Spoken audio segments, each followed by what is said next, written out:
This is Orson Welles, speaking from London.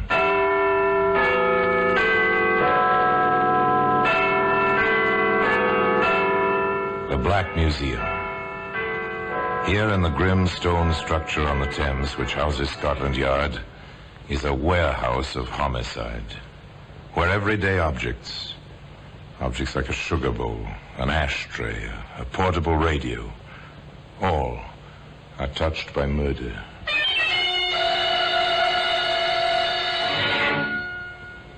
There's a hammer. A hammer, that's a familiar object. Everybody's used one at some time. To drive a tack, or pull a nail, or loosen a window sash, or what have you. Nearly everybody has, at one time or another, taken part in a conversation like this. Beg pardon, ma'am. Could you pass me my hammer? Your hammer? Oh, yes, of course. Thank you, ma'am. You're not going to use that hammer on the tiles over my fireplace. No, ma'am. Not on the tiles over the fireplace. Well, today, a hammer, an ordinary hammer, but with a very strange story attached to it, can be found in the Black Museum.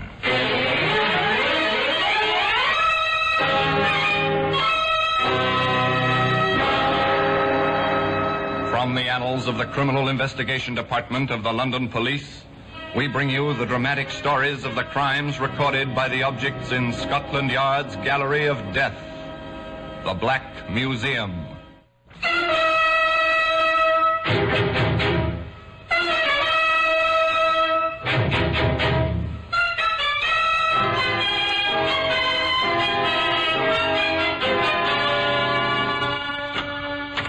And here we are, the Black Museum. Scotland Yard's Museum of Murder. Yes, within this room is proof that anything and everything may be part of homicide. Yes, here lies death. Death entombed in glass. Death on endless shelves. Murder on exhibition. Tabulated, indexed, guarded, filed. Here's a length of wire. Wireless antenna, sleek, shining, coppery, designed to bring pleasure to the human ear. This wire missed the ear. Instead, it was wrapped around a soft, white neck. Twisted. Perfect garrote. Here's a cigarette lighter. It's dainty, jeweled, monogrammed, stolen from its proper owner, and then flicked, lighted, applied to no cigarette. The victim had a bad heart. Who was to know this? Question: was it murder? Answer: yes. Here we are, it's the hammer. It's a claw hammer with two curved blades designed for pulling nails. It's heavy, well-balanced, perfect tool. One Saturday morning, it rested in a canvas bag. The owner rang a doorbell in Oxford.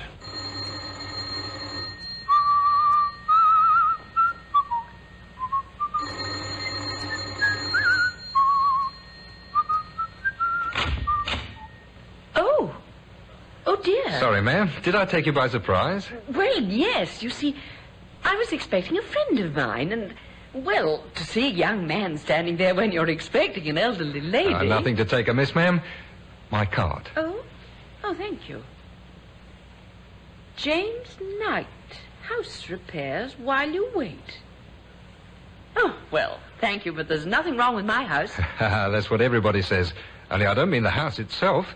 I mean the household. Furniture and the like. It's the little things gets people talking. Well, I'm sure I don't need anything done. Now, you take your doormat, ma'am, right there. Look, along the edges. The binding's going. You notice it now? A stitch in time, as the saying goes, and you'll not be needing a new mat in 6 months. Well, I do declare. You're right. Now, ma'am, if you'd just let me check your house, I'd be willing to bet I'd found a dozen little items. Cost you a few pence now, help me to earn my living and save you pounds later. Now, can I come in, ma'am? Thank you. You are a smooth talker, aren't you, young man? Oh, I need to be in my business. Now, if you'd just show me your living room... through the portiere, right there. Yes, a very nice room. Blends with your personality, if I may say so. Now then, right to work. Tools down. Well, we'll just look about. I'll bet anything you want. I'll find a dozen things need fixing. Now he's inside. He notes the room.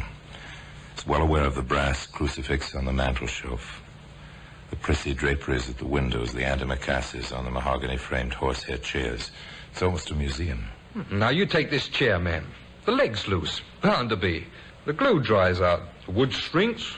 You know. Well, I never noticed it. You wouldn't, ma'am. Takes an expert's eye. A drop of glue today saves a new chair tomorrow. And they don't build furniture like this nowadays. No, I dare say they don't. Oh, dear, it's my telephone. No one to answer it. Well, the girl who stays with me has gone to the country. Bank holiday weekend. She won't be back till Monday night. Well, you just answer it. I'll be all right. Oh, beg pardon, ma'am. Mm-hmm. Could you pass me my hammer? Your hammer? Oh, yes, of course. Oh, thank you, ma'am. You're not going to use that hammer on the tiles over my fireplace. Oh, no, ma'am. Just tap them with the wooden handle. See if they're loose anywhere. Oh, you can trust me, ma'am. You just answer your telephone. Oh, dear, yes, of course, the telephone. Hello? Why, Caroline. Mrs. Golden, that's her name, answers the telephone. The young man in the living room, front room to Mrs. Golden, taps the tiles merrily, and then he stops. He looks around, looks at things, and quickly in a few things. He shuts the desk just as... Oh, dear, this is a disappointment. Something's wrong with my friend's car, and she can't come for me after all, and it is such a nice day. Oh, that is too bad. But not too inconvenient. Now I can really get some work done. Oh? You found a lot of things to repair? About £50 worth. But you said only a few pence today. That was earlier. Now it's going to cost you £50 to get me out of this house. I don't understand. I think you do. You know, I know you had £50 in the mail yesterday. You told a couple of your girlfriends, and I heard about it. Now then, Grandma, hand it over. You get out of here, or I'll call the police. £50, here. I will call. Don't try anything. I'm between you and the phone now. Now pay up, Grandma, or I'll have to beat it out of you. You wouldn't. You couldn't. No. Put the hammer away. You heard me. I'm through asking now. Now, where's the money? I didn't really get it. I was just boasting. Cut it. Put down that vase. I won't. Stay away from me. Keep away. Put it down. Throw it. Keep away. Did it. Keep away. Fight with me, will you? You haven't had enough, have you? Try this one, and this one, and this one. Bank holiday in Oxford. No one due home until Monday evening. Someone tried late Sunday. Whoever it was kept trying, but only the bell sounded in the empty house.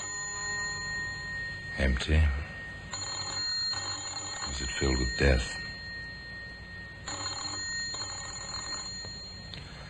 Monday morning, a man somewhat younger but not much than Mrs. Golden parked his middle-class car in front of the house in Oxford. He had a worried expression on his face as he walked up the few steps and pressed the doorbell. Again he tried. No answer. Ran down the steps, around to the back, knocked on the back door. Nothing. Nothing but the sound of his own fists beating the thin panels. Now he is upset. He peers in at the kitchen window. Finally, he wraps his hand in his muffler, as he's seen them do in the movies, and punches a hole in the window. He reaches in, unlocks the window, lifts the sash, and climbs in. He walks through the house toward the front. Silence, save for his own strangely empty footsteps. At the portieres in the arch which lead to the living room, he stops. Good heavens. What's this? It's blood. Operator, please, hurry. Put me through to Scotland Yard. There's been my sister's been murdered.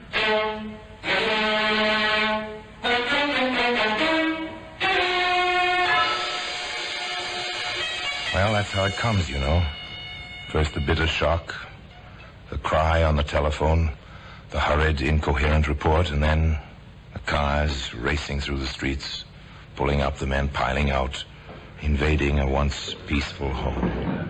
Mrs. Golden was your sister, Mr. Bevan. That's right. I can't understand it, Inspector. I just can't. I know how you must feel, and you want to help us all you can. Of course, of course. Well, then, time is very often the essence.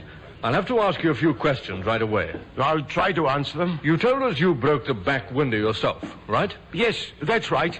When she didn't answer the phone Sunday evening, I began to worry. I drove here this morning. The doors were locked and no one answered the bell. I broke in. I suppose I should have called a constable, but I didn't... I understand. Tell me, Mr. Bevan, did your sister have any enemies? Of course not. Oh, pardon me, Inspector. We found this under the crucifix on the mantel. It's £50. Thank you, Sergeant. Apparently robbery was the motive. Mr. Bevan, do you happen to know where your sister would get £50? She had a small income. Perhaps the money was a dividend. Preliminary medical report, Inspector. Go ahead, Doctor. Well, death occurred about 48 hours ago. Make it Saturday in the morning. We'll tell more after the autopsy. Saturday. 2 days start on us. Go on, Doctor. She was struck on the head by a blunt instrument several times. A hammer or something of that sort. But the fellow was taking no chances. Her carotid artery was severed by something very sharp. That's why the blood. Whoever it was, well, it looks very professional, the way the place was ransacked. We've nothing much here. But, shall we have a go at it, Sergeant?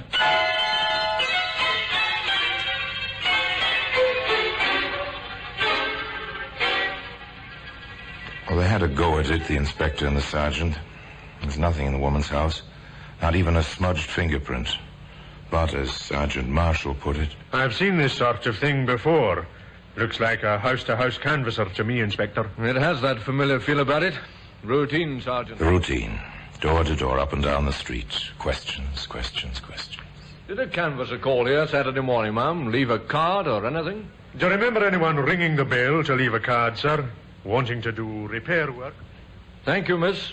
Yes, you've been quite helpful. 5 houses up the street, 5 down the street. And strangely enough, results. A bit too careful, Mr. Knight. Too careful, Inspector? And too smart for himself. He left his card at all the houses on the street, and this one in the middle, he picked up the card before he left Saturday morning. Foolish. Bound to attract attention to himself. Knight. James Knight. It's familiar. Joe Knowles. His favorite alias is James Knight. Oh, I remember now, sir. 2 years in Dartmoor. Assault and battery on an elderly lady. Right. Well, call for a car, Sergeant. We may as well check the address on this card. Mr. Knight? Oh, yes. Used to live here. I see. Used to live here. Well, been packed up and gone these 2 months now. Quiet sort of fella, though I didn't cotton to him much. Thank you, ma'am. Thank you very much. Welcome, I'm sure. Not 2 days behind, Inspector. 2 months. We're not doing too badly, Sergeant. We know when and how he got in. We know how he committed the crime, and we've got a good idea who he is. Not too badly, Sergeant. No, not too badly. But the inspector forgot to mention the most important clue of all. The murder weapon. That selfsame hammer, which can be seen today in the Black Museum.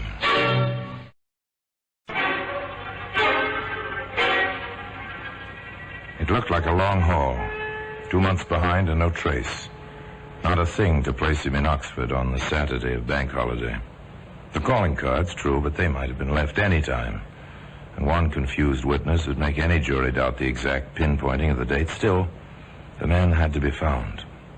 Scotland Yard began its long, steady, methodical routine. Circulate Knight's description from his prison record. Have prints made of his picture. Somebody will remember him somewhere. They always do. Somebody did. The landlord of a tavern in Oxford, half a mile from the house where death had struck that Saturday morning. I remember that fella. Certainly do. You're sure now? Positive. Come in here, looked like he needed a drink. Took 2 whiskies, straight. One right after the other. Was carrying a tool bag of some kind, I think. How long did he stay? Just till a bus stopped outside. He threw the price on the bar and hopped the bus, real quick-like. Do you happen to know where the bus was headed? Aylesbury. No other bus stops right outside that door. A break in the luck. Aylesbury. The town was investigated, to all practical intents and purposes. And before long, Inspector Graham and Sergeant Marshall were in the lobby of a small rundown hotel talking with a combination desk clerk and telephone operator. Do you remember Mr. Knight, Miss Marsh? Oh, I do that. Of course, he's not the kind I'd pay much attention to, but I remember him all right. Is he in trouble? Why do you ask? Oh, well, sort of. Well, you know how it is. A man leaves here sudden-like, after being in and out for a couple of months. Then a couple of fellows come looking for him. Well, you wonder, that's all. We're from Scotland Yard, miss. Oh, then he is in trouble. Maybe, maybe not. We'd like a look at his room. I'll show you. Just one flight up. Davy, watch my board, I'm busy. This way, gentlemen. An obliging girl, Miss Marsh. Complete with pass key, she ushered the men up the worn stairway along the dim hall. She fitted the key, swung open the door. There you are, Inspector. Thank you, miss. Seem to have left a bit of baggage, Inspector. So he has. This is Knight's, isn't it, miss? Oh, didn't I mention it? Oh, he said he'd probably be back, so would I mind if he left his bag, even though he didn't want to keep on with the room rent? So I left it here, just in case he came back before we let the room. Nice of you. Open it, Sergeant. Not locked. Well, careless type of fellow. A new hammer. Nothing much else. Look around, Sergeant. Look around. Yes, sir. Oh, funny. This book, sir, in the bag. A dictionary. I dare say Knight isn't a bookworm. It's odd. It's a dictionary. Look a bit further, Sergeant. Yes, sir. Anything familiar about this, Miss Marsh? I was waiting for you to ask me, sir. It's mine. He borrowed it one night after he came in with the newspapers. Oh, newspapers. Oh, yes, sir. He was a great one for the papers, especially the Globe News. He'd been a fury if we didn't save one for him at the desk. I see. Did he do much writing up here? Well, now that you mention it, sir, he did. Lots of letters, always to the papers. Do you suppose he wrote those Dear Editor things? No, I doubt that, but I have a fair idea what he did write. Anything else, Sergeant? Not a thing, sir. Clean as a whistle. Back to the yard, sir. Back to the yard.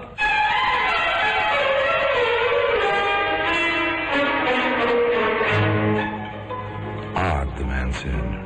Odd indeed. A hammer which may be a murder weapon side by side with a dictionary. A possible killer writing letters to the editor. Or were they letters to the editor? The inspector tackled the hammer first. Canvass every ironmonger and hardware dealer in Oxford. Find out which carries this make of hammer. Check their sales slips for that particular Saturday. Try to jog the salesman's memories. Find out where that hammer came from. And then the dictionary, the newspapers and the mail. Ever look into the Globe News, Sergeant? Sometimes, sir. I'm not much of a crossword puzzle fan myself. Yes, Sergeant. Our Joe Knowles, alias James Knight, is obviously a crossword puzzle addict. I think we're due for a literary detail at the Globe News, with samples of our friend's handwriting from his prison record. Hop to it, Sergeant, and keep your eyes open. It turned out to be quite a problem. 10,000 entries per week in the Globe News' puzzle contest were the average number. Not a pleasant prospect. Not at all. Stolidly, the crew from the yard started to go through 10,000 puzzles, checking against the photostatic copies of James Knight's handwriting. The second morning at the job. Inspector Graham here. Sergeant Marshall, sir, at the newspaper. You found something, Sergeant? Not in the file, sir. In the morning mail. From Brighton. An entry in the latest contest. Address, 912 Leader Street. Name of John Kinder. But there's no mistaking the handwriting. They'll do it every time, won't they? Joe Knowles, James Knight, now John Kinder. Yes, sir, I noticed. Always the same initials on the aliases. J.K. this time. Bring the puzzle and the envelope. I'll have him picked up in Brighton. 912 Leader Street, you said? 912 Leader Street, Brighton, England. The order moved swiftly now on the teletype along the wires from the banks of the Thames across the North Downs to the South Downs, the famous resort city on the English Channel.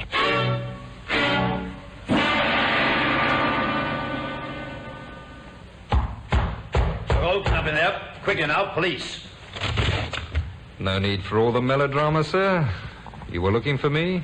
You're James Knight, also known as Joe Knowles and John Kinder. You ought to know, officer. You're wanted, Knight. You'll have to come along. I have to warn you, anything you say may be taken down and used in evidence against you. You did a good job, Selden, picking him up so quickly. He came along with surprising quietness, sir. The fellow probably knows we've little to build a case on. Hello, what's this? It looks like a hole in the floor, Sergeant. I know, sir, but there's 4 more in the floor, sir. Square holes. Now, the floor is the ceiling of the room below. Oh? Who lives below, Selden? The landlady. Eccentric soul. We warned her several times. She will keep her rent money in a jar on the mantelpiece. So that's why he watched her. That's your theory, Sergeant? Well, you can see every corner of that room, sir, through these holes. And they're recent. Well, the wood's still fresh and white, Inspector. Square holes. Why? When you dig a hole with a chisel, Selden, you not only get a square hole, you also can keep the shavings from falling in the room below. A chisel? Where would he have ditched it? Possibly through the window when you knocked. A chisel, Selden, is sharp enough to cut other things beside wood. A carotid artery, for instance. So you prepared a statement, Knight? Yes, Inspector. I've been informed of the charge you may lodge against me. I'm told it entails a murder in Oxford on the Saturday of the bank holiday. That's correct. You'll find my movements for that day accounted for in my statement. It may be troublesome locating some of my witnesses, but I doubt if you'll have much difficulty. You were in that street in Oxford, though. Oh, yes. Oh, yes, indeed. Trying to make an honest living, sir. No doubt. Strange you failed to leave a card at Mrs. Golden's. I rang several times on my way up and down the street. No answer. And you didn't push it under the door? No. Cards are expensive, Inspector. I prefer to explain my business first and leave a card if there's any interest. You're, having this taken down, aren't you, Inspector? You got all this, Sergeant? Oh, yes, sir. And we'll enter Knight's statement in the record also. Yes, sir. I, see no reason for holding me any longer. Do you, Inspector? You'll be quite comfortable. No rent to pay, Knight. Just until we check your alibi and find your witnesses. After that, Knight, well, we'll see. All right, Sergeant. Take this man back. The end of a trail. The suspect perfectly at ease, willing, even slightly over-willing. But they held him anyway. There were still some loose ends to tie up. One of those ends might be the key to the puzzle. One of those ends just might be the end of a hangman's noose. We've got a report on the hammer, Inspector. At last, eh? Where? How? An ironmonger in Oxford sold a hammer from his stock. Here's a sample. To a fellow answering Knight's description on Bank Holiday Saturday, sir. The sales slip is dated and the salesman is prepared to identify. The slip also includes a chisel. I see. Seems identical to the one we've had. What's this label? The salesman says it's all on this type. High-class steel forging. Nothing on ours, is there? Oh, no, sir. Let's have a look in that valise we found the hammer in at Aylesbury. Yes, sir. An empty traveling bag. Just lint. A few tiny crumbs of something. They might have been dried dough or... Even breadcrumbs, Inspector. Or paper, Sergeant. Would you pass me the sponge there, the one for sealing envelopes? I think there's enough water in the dish. Gently now, Inspector. Moisten the tiny pellets of dough-like substance on the glass top of your desk. Gently now. Roll them back and forth. Loosen them. Spread them out on the desktop. Slowly. Gently. Patiently. And then... We'd better have this photograph, Sergeant. I doubt if we can preserve them for the trial. Yes, sir. We've broken his alibi. Knight was in Oxford that day. He bought the hammer. High-class steel forging. He should have burnt this label, Sergeant, not merely crumbled it in this way. I do believe our careful Mr. Knight, our clever, cooperative Mr. Knight, is going to be hung, and very shortly at that. Well, today, that hammer, complete with its proper label, can be seen in the Black Museum. Inspector Graham was right. The hammer, plus the label, did hang James Knight. His alibi was broken by the salesman in the hardware store in Oxford who sold Jim Knight that hammer on the Saturday Mrs. Golden died. Inspector Graham needn't have worried about his case, nor need you worry about the hammer in your kitchen drawer. If there is any moral to this story beyond the inevitable lesson that criminals are nearly always caught, it's this. Be careful whom you let in your house when you're alone to demonstrate a new gadget or even to fix your furniture.